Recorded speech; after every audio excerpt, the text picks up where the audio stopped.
partager l'expérience de l'Union européenne dans l'appui à la société civile, mais aussi augmenter la visibilité des différents instruments destinés aux organisations de la société civile. Comme c'était une occasion, ils étaient tous réunis ici au forum. C'est l'objet principal de notre présentation de ces jours. Moi, c'est Jean Bonheur Pandé. Je suis le chargé du programme de l'ambassade de Suède. Nous accompagnons la société civile congolaise dans notre coopération en RDC et nous sommes contents d'être aujourd'hui ici, partager notre expérience avec cette société civile. Pour être direct, aujourd'hui c'était juste partager l'expérience de la Suède avec la société civile congolaise et surtout la nourrir de connaissances comment nous procédons pour arriver à avoir une subvention. Parce qu'au niveau de la Suède, nous, les relations ou la coopération que nous avons avec la RDC, ce n'est pas seulement basé sur le matériel ou le financement, mais c'est basé aussi avec la dignité humaine dans tous nos processus de coopération. Donc, ça commence par une concept note, ça développe des dialogues sur les outils de la bonne gouvernance qui se trouvent dans l'institution qui va piloter tout un programme et ça va aller jusqu'à toucher le plus vulnérable qui est notre présence en RDC. Et je suis fier de voir que la société civile elle déchaîne déjà dans les outils de bonne gouvernance parce que la plupart, pendant 20 dernières années, ont pu quand même à développer des outils de bonne gouvernance au sein des structures. Deuxièmement, ça reste maintenant comment faire rendre une autonomisation de ces structures congolaises partant d'une coopération directe avec ces structures pour que nous puissions ensemble répondre aux besoins de la société. Mais nous avons plus martelé sur l'importance de la synergie. Le cadre de concertation, c'est juste un cadre qui doit fédérer la voix de la société civile basant sur des groupes thématiques qui a été déjà installé partant du ministère du Plan que nous, de la coopération, nous martelons. Et ces thématiques, ce sont des thématiques qui doivent nécessairement répondre aux différents besoins de la population congolaise. Parce que l'importance pour nous aujourd'hui, c'est comment nous devons réduire l'inégalité entre l'homme congolais et la femme congolaise. Comment nous devons créer l'équilibre entre le monde rural et le monde rural. Et comment nous devons répondre aux besoins des communautés pour que tous puissent avoir la voix sur table et que les revenus nationaux puissent aussi répondre à toute cette population. Au-delà de ça même, les problèmes de la démocratie et de la gouvernance, le respect des droits, ce sont des sujets préoccupants que nous, au niveau de la Suède, nous martelons et nous insistons avec nos partenaires parce que c'est partant de ces valeurs que nous devons créer l'équilibre et nous devons mieux répondre aux besoins de la population. Oui, je suis Brigitte Ieli, j'étais la directrice pays de Diaconia jusqu'il y a 2 mois. Maintenant, je suis à la direction d'un cabinet ministériel. Voilà. Je l'ai conçu en novembre 2015 et donc on a commencé la mise en œuvre au mois d'avril 2016.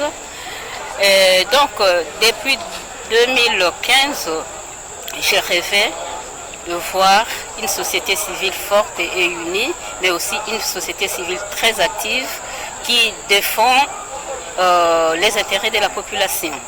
Et alors, dès la conception du projet, je rêvais déjà ce forum parce que ça figurait parmi les résultats et parmi les grands résultats de voir le cadre des concertations être redynamisé.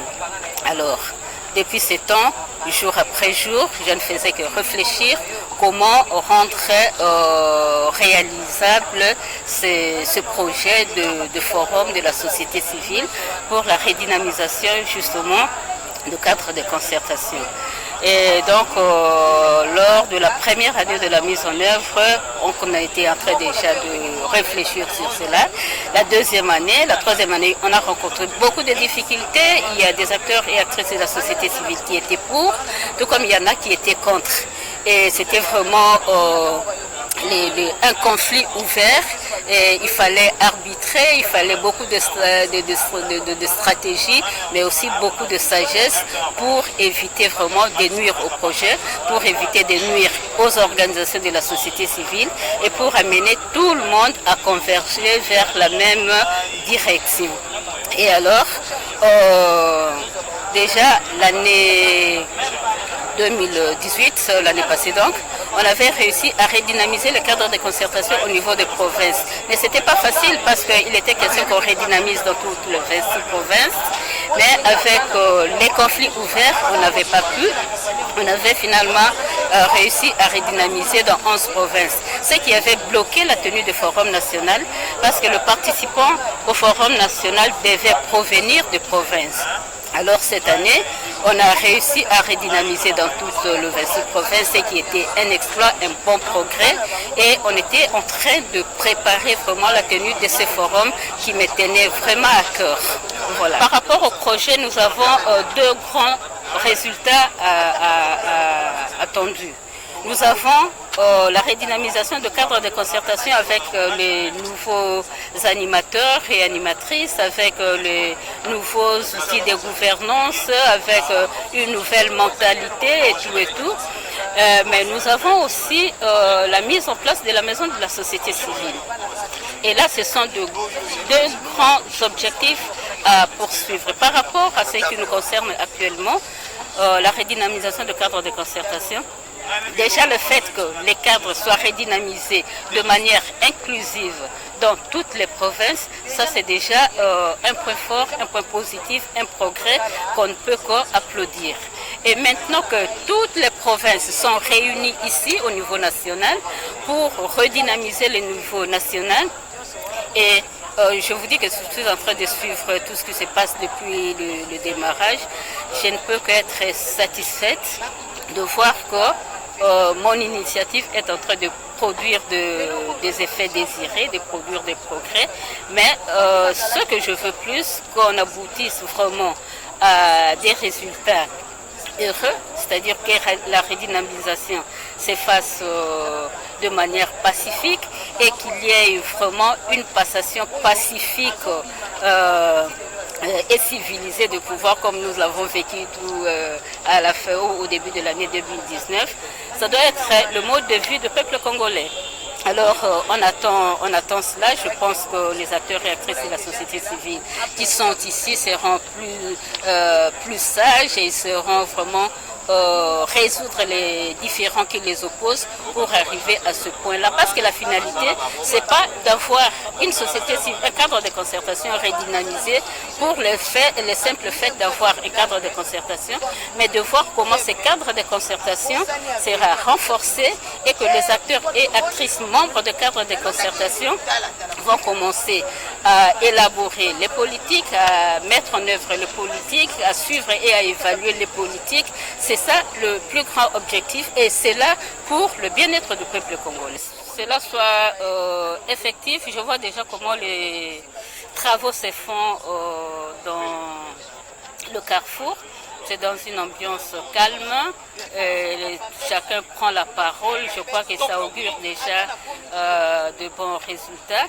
Mais ce que je recommanderais, c'est de privilégier l'intérêt commun du peuple congolais. Je viens de la plateforme A, je proviens de la plateforme B, C, D, peu importe, mais que nous voyons ensemble quelle est la mission du cadre de concertation et comment chacun et chacune peut contribuer à la réalisation de cette mission pour l'intérêt commun du peuple congolais. Comme la Suède, avec l'Union européenne et avec d'autres partenaires, on soutient ce forum.